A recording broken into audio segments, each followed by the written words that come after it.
This is the Holy Gospel according to Matthew. Glory to you, O Lord. Then Jesus was led up by the Spirit into the wilderness to be tempted by the devil. He fasted for 40 days and 40 nights, and afterwards he was famished. The tempter came and said to him, "If you are the Son of God, command these stones to become loaves of bread." But Jesus answered, "It is written, one does not live by bread alone, but by every word that comes from the mouth of God." Then the devil took him to the holy city and placed him on the pinnacle of the temple, saying to him, "If you are the Son of God, throw yourself down, for it is written, He will command His angels concerning you, and on their hands they will bear you up, so that you will not dash your foot against a stone." Jesus said to him, "Again it is written, do not put the Lord your God to the test." Again the devil took him to a very high mountain and showed him all the kingdoms of the world and their splendor. And he said to him, "All these I will give you if you will fall down and worship me." Jesus said to him, "Away with you, Satan, for it is written, worship the Lord your God and serve only Him." Then the devil left him, and suddenly angels came and waited on him. The Gospel of the Lord. Thanks be to God.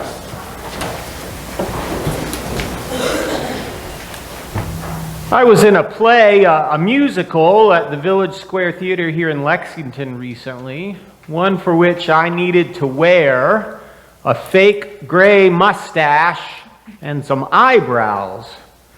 And so I went to the Party City store to see what I could find. They've got lots of costumes at Party City, lots of fun, entertaining stuff. I found what I needed there. But you know what I noticed? There are a lot of devil costumes and devil accessories. I guess there's a market for devil outfits, red horns, and pitchforks.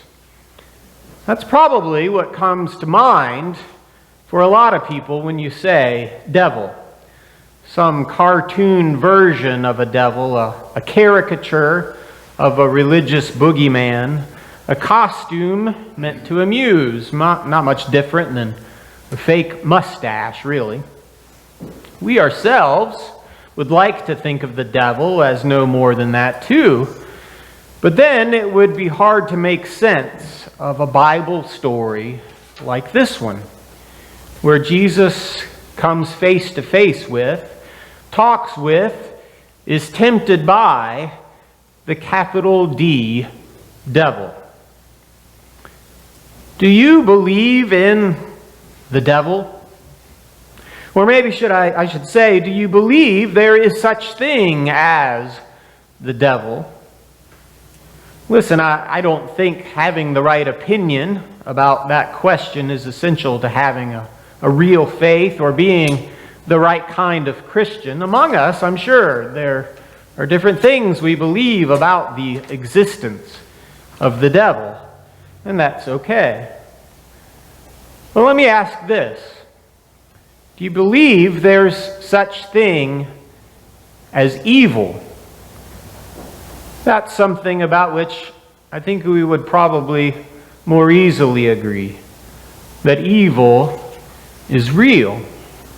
That there is a force, a brokenness, a reality in the world that is evil, that's bad, that stands in opposition to God and God's goodness. And it's so much more than some figure with red horns and a pitchfork. This is, in fact, what the story of the temptation of Jesus is all about. It's about Jesus coming head to head with this force, this evil. And that's why Jesus has this temptation, this confrontation at the beginning. The story of the temptation of Jesus by the devil happens at the beginning. It's the beginning of the gospel story. and the beginning of Jesus' ministry. The first few chapters of Matthew relay the story of the birth of Jesus, the visit of the wise men, the escape of the Holy Family to Egypt. There's even a whole chapter that lays out the genealogy of Jesus in great detail. But Jesus is a passive actor in all of that. Things really begin for Jesus when he arrives on the scene to be baptized. Jesus came to Galilee and was baptized by John at the Jordan. The voice from heaven spoke, saying, "This is my Son, the beloved." And the Spirit descended like a dove and rested on Jesus. And now, here in our gospel reading today, the very next thing, it is the Spirit of God who leads Jesus out into the wilderness to be tempted by the devil. Why do you think the Spirit leads Jesus out to do this? And why do you think this is the first thing that Jesus does? Before he calls disciples, before he teaches anyone or heals anyone, before Jesus does any of the things we know he will do, he goes out to be tempted. The Bible doesn't tell us directly why this happens at the beginning, but it seems like it must have something to do with the fact that Jesus comes into the world to deal with the problem of evil. And if the ministry of Jesus is going to be about dealing with evil, dealing with the bad and broken stuff of the world, then from the start, Jesus needs to resist this force, this devil. And so that's what Jesus does. The devil, the tempter, the seductive voice of evil, tempts Jesus to use his power to take care of his own hunger, to put God's care for him to the test by putting himself in harm's way, to take a shortcut to lordship by bowing down to the wrong powers. And Jesus resists. He doesn't take the bait. He wins the battle, remaining faithful to God and to who he is as son and servant of God. He tells the tempter, "Away with you, Satan." And the devil left him. The most important thing about this event is that it tells us about Jesus. It tells us that Jesus understood it would be evil to give in to these temptations. It would be foolish to use his power to serve himself or serve the devil instead of serving God and the world God sent him to save. Jesus, from the beginning, shows he has the wisdom to know the truth and the authority to speak against the forces of evil and send them reeling. Of course, this event tells us something about the devil, too. The voice of the tempter is crafty and persistent. It creeps in at desperate times and with reasonable sounding demands that subtly would lead Jesus away and lead any of us away from God's path.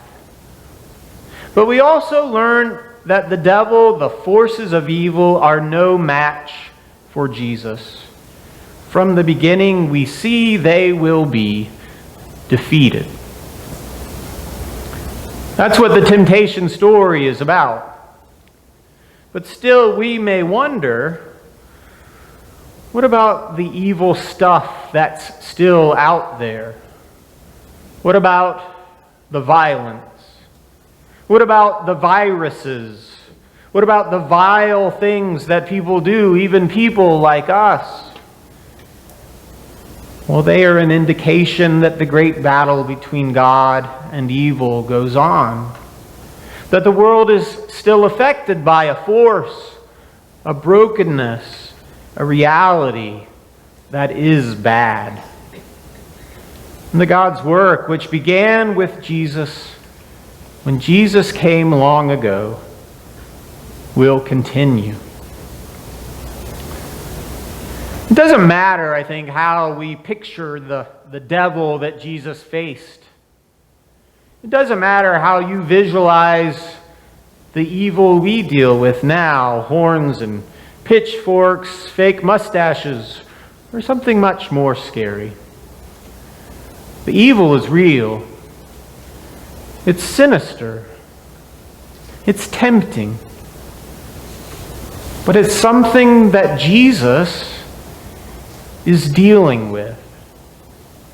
Jesus confirmed who he was and who he will always be in the wilderness. At the start of his ministry, he showed himself to be the one who faces evil. And this is who Jesus will be until the end. Amen.